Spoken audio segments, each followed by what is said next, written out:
It started with a phone call, just a regular, everyday moment that turned into something I can't explain. It was around 8 p.m. on a Tuesday, and I was sitting on the couch, scrolling through my phone, half watching a rerun of some sitcom I'd seen a dozen times.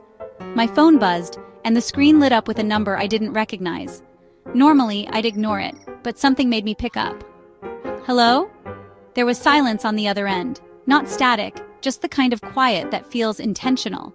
Then a voice spoke, soft and distant, like it was coming from the other side of a long tunnel. Voice, "Is this Sarah?" I frowned. No, I think you have the wrong number." The voice hesitated, then said, "Voice, are you sure?" That caught me off guard. "Yeah, I'm sure. Sorry." I hung up, feeling a little unsettled. A few minutes later, the phone buzzed again. Same number. I let it ring this time, watching the screen until it stopped. A voicemail notification popped up almost immediately. Against my better judgment, I listened. Voice. "Sarah, why aren't you answering? You said you'd help me. Please, don't leave me here." A chill ran through me.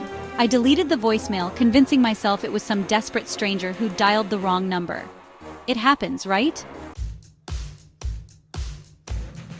The next day at work, I got another call. Same number.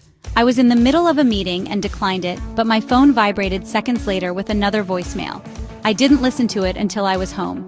This time, the voice sounded different, less distant, more urgent. Voice, OS. "Sarah, you promised. I can't do this alone.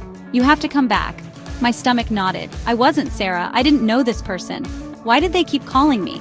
That night, I dreamed of a woman standing in the middle of a dark, empty street. Her face was pale and blurry, like a photograph that hadn't developed properly. She was crying, but her sobs were soundless, her shoulders shaking in silence. When she looked up at me, her eyes were dark holes, endless and hollow. I woke up gasping, the sheets damp with sweat. My phone was on the nightstand, buzzing with another call. Same number. This time, I answered. "Listen, I don't know who you think I am, but you've got the wrong person. Stop calling me." The silence stretched so long I almost thought they'd hung up. Then the voice whispered, "Voice, OS, you're lying." A cold wave of fear washed over me. "I'm not." Voice, OS. "You said you wouldn't leave me, Sarah. I'm not Sarah," I yelled, slamming the phone down. But the calls didn't stop. Over the next few days, they came at random times. Early in the morning, during my lunch break, in the middle of the night. Each time, the voicemails grew more frantic, the voice more desperate. Voice, OS, "Why are you doing this to me? I need you, Sarah, please. It's so dark, it's so cold." By Friday, I was barely functioning. My coworkers noticed I was distracted. My boss pulled me aside to ask if everything was okay. I lied, told her I wasn't sleeping well, but the truth was, I was terrified. That night, the call came again, but this time, when I picked up, it wasn't the voice I'd grown used to. It was deeper, harsher, with an edge of something inhuman. Voice, OS. "Sarah's dead." I froze. My mouth went dry and my voice came out as a whisper. "What?" Voice, OS. "Sarah's dead, and you're next." I dropped the phone like it had burned me, my chest tightening as panic set in. I thought about calling the police, but what could I say? That some random voice on the phone was threatening me? They'd dismiss me as paranoid. I barely slept that night. Around 3 a.m., I woke to the sound of footsteps outside my bedroom door. My heart stopped. I lived alone. "Hello?" I called out, my voice trembling. The footsteps stopped. Then, slowly, the doorknob turned. I grabbed my phone and called 911, whispering to the operator that someone was in my apartment. The seconds felt like hours as I stared at the door waiting for it to open. But it never did. By the time the police arrived, the apartment was empty. No signs of forced entry, no evidence that anyone else had been there. But my phone was lying on the nightstand, screen lit up with a new voicemail notification. My hands trembled as I picked it up. The police officers were still there, checking the locks and windows, so I played the voicemail on speaker. Voice, OS. "Why did you call them? They can't help you. No one can." I dropped the phone, my stomach twisting in knots. One of the officers picked it up, frowning at the screen. "Officer 1, Miss, are you sure you're okay? Are you sure you didn't just imagine the call?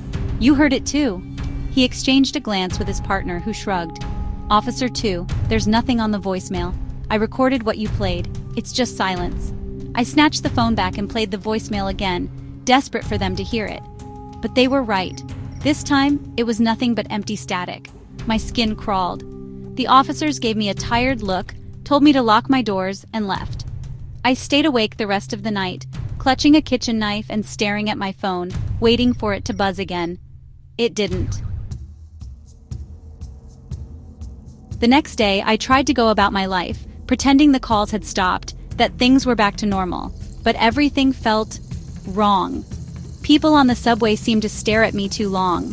The cashier at the grocery store flinched when I handed her my money, as though I'd brushed her hand with something freezing. By the time I got home, the air in my apartment felt heavier, stifling. The second I walked in, I knew I wasn't alone. "Who's there?" I called, gripping the knife I'd started carrying in my bag. No response. Just that oppressive silence, the kind that almost had weight to it. My phone buzzed in my pocket.